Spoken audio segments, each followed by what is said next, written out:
The year 2021. GameForge has finally been defeated. Soulworker is free. Lion Games has decided to self-publish the game. Was it worth coming back to? Let's find out. Back in March of 2018, a little game called Soulworker released under the publisher GameForge. A lot of European gamers have a visceral reaction when they hear the name GameForge due to how they treated another anime-style MMORPG called Aeon Online. That was when I first released 2 videos for Soulworker that went on to be the biggest videos on the channel to this date. I have a lot of love for Soulworker and want nothing but more than to see it succeed. But to see if it's worth coming back to, we kind of have to go back and see what exactly went wrong under GameForge.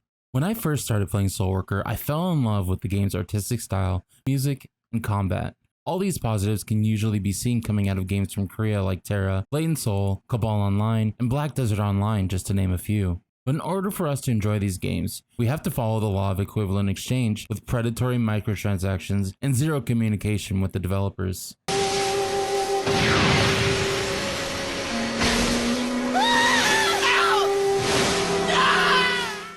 If you don't know how deals work between companies like Lion Games and GameForge, let me kind of give you a basic rundown. When Lion Games develops a game like Soulworker, they build that game in mind with the Korean audience. They're a Korean-based company, so that's the audience that they understand the most. Korean gamers have a very different preference, and things like menus matter a lot when you're talking about a game between a global audience and a Korean audience. They're very different in preference and expectations from those gamers. So that's why companies like GameForge exist solely to purchase a license that can last like a year or two, and that game will be published under them for a different region. Now, this can be for a global launch, or this can be region specific, where you'll see larger games get published under a GameForge for just the European audience, and then a different company for the North American audience. However, we've started to see more companies now start to just sell the license for the global audience, while China, Korea, and maybe Japan get their own servers. On the first day of the open beta for Soulworker, I took one look at the cash shop and knew the game was not being planned for a long relationship. An easy way to tell the intentions of a publisher with a game is to look at the cash shop and its prices. This is one of the very few things that the publisher has control over. The cash shop prices were incredibly high, and it was clear that GameForge was looking to squeeze the anime audience for all it's worth before the contract would inevitably end. As I mentioned previously, another hardship that we have to deal with is that we have no communication with the developers. Companies like GameForge have to hire a community manager who will check in every now and then, but mainly their job is to keep a line on the forums, the Reddit, and make sure to look out for any major issues. Once they find that, they have to write it down at the end of the day, get that translated to Korean, sent out to Korea, who's on a completely different time zone, wait for a response from Korea, get it written back if there's even a solution to the problem, have that translated again into English, and then finally given to the players. It's a really long and arduous process. I've been through it myself. I completely sympathize with those community managers, and it's just one of those issues that you're always going to run into without Koreans self-publishing games. So let's get to the meat and bones of it. What's changed, and is Lion Games in it for the long haul? In my personal opinion, yeah, I fully sympathize with those who kept Soulworker alive these past several years, buying almost every costume, supporting the game, welcoming any new players they could, and now losing all their progress. It's clear Lion Games is doing their best to help those players transition over with their events. We're given full Giga Brooch sets, items to craft inventory and bank expansions, Akashic cards, and tons of useful items. We're also given full EXP gear to level up to 60, where we are then given full +9 Void gear.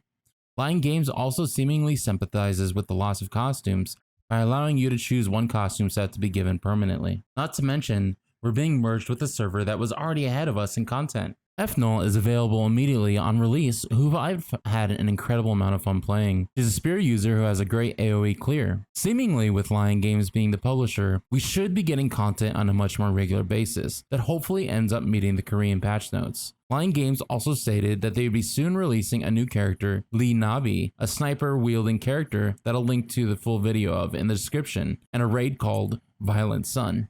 Now, all this sounds amazing, but again with the law of equivalent exchange, there's been some downsides to this transition. As I previously mentioned, your characters that you may have put years into are gone. This is a brand new server, and from how everything went down, it looks like the relationship is sour between GameForge and Lion Games. Let me also say this directly to Lion Games and any other Korean publishers' faces. Stop using stamina systems. It's lazy.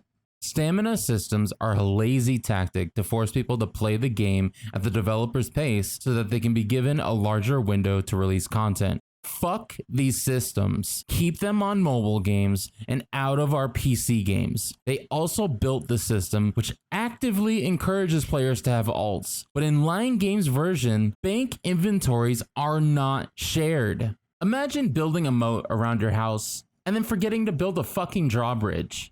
That's what it's like when you build a stamina system, but you don't build any relationship between alt characters. You're actively asking us to make alt characters, but then not allowing our alt characters to be buffed out by our normal characters. It does not make sense. Korean developers love creating artificial anti-fun mechanics into the games that force you to pay to get around. It's an easy way to coerce a player into wanting to spend money. Create a problem artificially, then create a solution to that problem and charge people for it. Thanks, Umbrella. It's also very clear that the entire script was run through a Google translation with maps being called mazes. One thing we learned early in the business was to put an extraordinary amount of effort into translations when it came to porting games over from Korea. When gamers who speak a language fluently play a game that has horrible translations, it takes them out of the game completely and tells them they were a side project from the developers. Korean developers, if you're going to self-publish, which you should absolutely, please pay for top translations. It's incredibly important to that audience. All in all, I'm happy to see Soulworker back under the Lion Games umbrella. This game is incredible. And honestly, seeing the numbers alone that we've peaked at 10,000 on Steam charts, I think there's a long future ahead of this game if Lion Games puts in the effort. Lion Games, if you need help, please feel free to reach out to us. The community is here to help you. We want this game to be incredible. Thank you guys so much for checking out the video. If you guys like videos like this, I want to make more, especially talking about what happened with MapleStory 2. A lot of games that I love just died, and I think we kind of need to do a post-mortem of what exactly is going wrong with these games because these developers can't seem to figure out what it is. Thank you guys so much for checking out the video. Please make sure you slap a like on it.